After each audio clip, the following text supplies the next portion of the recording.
ponto mais elevado da sua arrogância, maldade, perversidade, corrupção. Ele disse: Pai, perdoa-lhes. Sabe quando?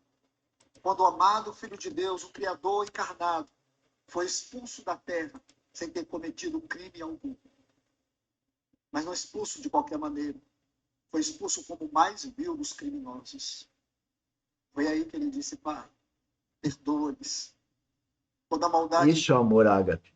humana desceu ao ponto E mais quem não tem o baixo, amor ágape não tem amor por nada. foi aí que ele disse: Pai, perdoa-lhes. Agora existe algo que eu preciso dizer para vocês. Está implícito nesta frase: perdoa-lhes. Pai, perdoa-lhes. Numa hora dessas, até mesmo o mais santo dos homens diria: Pai, perdoa. Numa hora dessa, o mais santo de todos os homens da terra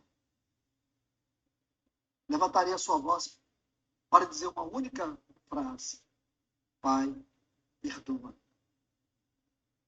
Mas Jesus não fez isso, porque nele não havia consciência de culpa. Nele não havia consciência de pecado. Há um outro detalhe também inserido aqui. Lá em Mateus capítulo 9, versículo 6, quando o nosso Senhor diz assim, que o Filho do Homem na terra tem poder de perdoar pecados. Consegue entender isso? Mateus 9,6, o Filho do Homem tem sobre a terra autoridade de perdoar pecados. Então, porque ele mesmo não perdoou aquelas pessoas? Porque ele fez aquela oração? Porque ele estava ali, naquele lugar, não na posição de quem tem autoridade, embora ele nunca perdeu, mas ele estava no lugar dos condenados, porque ele estava no meu e no teu lugar. Ele assumiu o nosso lugar no Calvário. Aí você vai entender Filipenses capítulo 2. Mesmo sendo Deus, ele não usurpou o fato de ser Deus.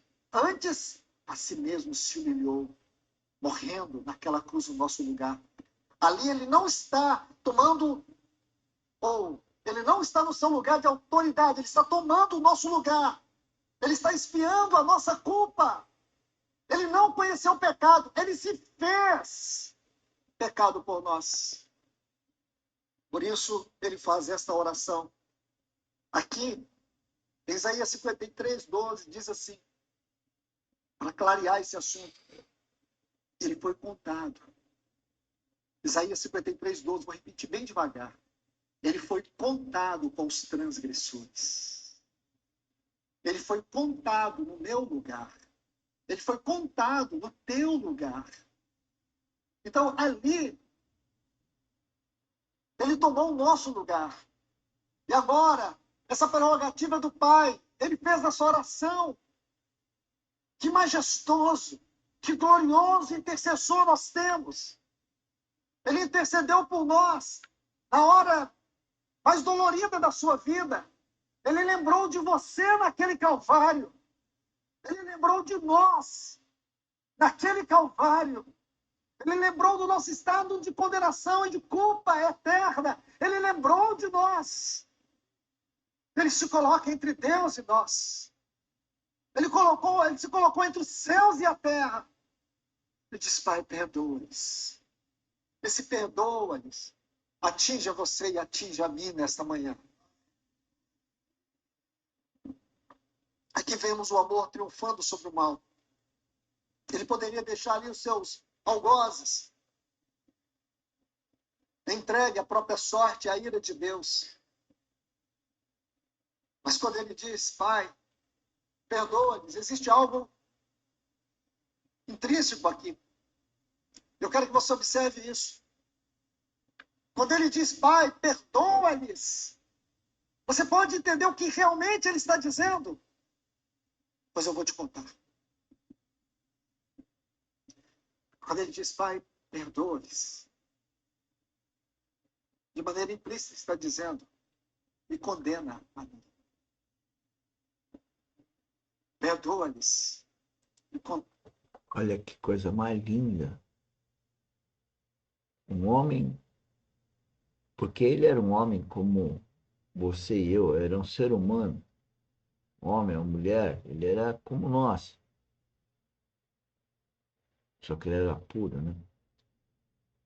Ele não era contaminado como nós. Essa é a diferença. Mas enfim, mas era um homem como nós, dirigido pelo Espírito Santo. E nesse momento ele fala, perdoa-lhes. De certa forma, ele falou para ele ser condenado, porque a hora que ele fosse condenado, ele morresse ali, e ele dá a vida dele, ele fala, entrega o Espírito para o Pai, né? Ele tinha o Espírito. Não é como o homem que está com o Espírito mortificado, ou até então estava. E aí ele dá o Espírito para o Pai, ele morre para tirar o pecado do mundo. Ele leva o pecado com ele. E o mundo então recebe o Espírito Santo para governar cada um que escolhe uma vida espiritual nele, que jazia e ia ressuscitar. É fantástico, é tremendo. Condena-me. Perdoa-lhes, mas não me perdoa. Sabe, porque naquela hora ele tomou toda a nossa culpa e condenação. É isso que está implícito. Perdoa-lhes. Mas ele entrou na nossa morte, nas nossas mortes, na nossa culpa, a nossa vergonha. Estava sobre ele. Ele não conheceu o pecado. Mas o Pai o fez pecado por nós. Perdoa-lhes. Escondem a mim. Você Ele consegue ver isso? pediu ser condenado Você para consegue salvar a sentir essas gente. palavras? Esse é o verdadeiro e real sentido dessa oração. Nada menos do que isso poderia nos assegurar o perdão. Escute o que eu vou dizer. Nada menos do que isso. Se ele não tivesse morrido aquela morte como morreu, se ele não tivesse enfrentado os nossos pecados como enfrentou, se ele não tivesse assumido a nossa culpa como assumiu, eu e você não poderíamos sentir a força e o poder do perdão nas nossas vidas. Escute isso. Porque a palavra perdão significa liberta, libera, dispensa, derrama. Derramar o quê, irmãos? Aquilo que Paulo diz em Efésios 2. Mas Deus, sendo rico em misericórdia, por causa do grande amor com que nos amou, estando nós mortos em nossos delitos e pecados, nos deu vida juntamente com Cristo. A última sentença que ele diz, pois não sabem o que fazem. Que é isso, irmãos? O que o nosso Senhor está dizendo? Não sabem o que fazem. O que representa essas palavras? Sabe o que, irmãos? Como advogado, ele está fazendo a alegação da defesa. Como advogado nosso, como nosso paracleto naquela cruz, ele está alegando a defesa, alegando a nossa defesa.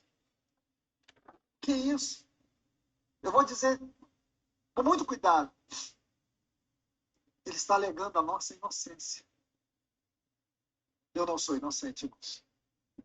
Eu, Deus não cometeria nenhuma injustiça se me mandasse queimar eternamente no inferno com Satanás por toda a eternidade. igualmente. Não seria nenhuma injustiça se nós fôssemos para o inferno, condenados pelo próprio Santo. Então, senhores, já deu nosso tempo. Eu vou continuar o tema na próxima quinta-feira.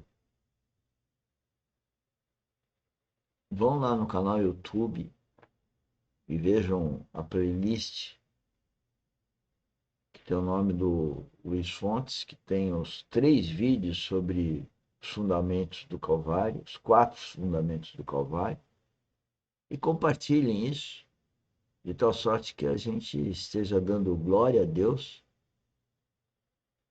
falando do que Ele quer que a gente fale, que é dele, de Cristo, principalmente esse momento glorioso, eternamente glorioso, que é o Calvário, que é a morte dele naquela cruz. Sem mais palavras, bom almoço, bom domingo. Obrigado por estar aí ouvindo a gente. Compartilhe, porque isso é para a glória de Deus, não é para nós, muito menos a minha. Tchau, um bom almoço, obrigado.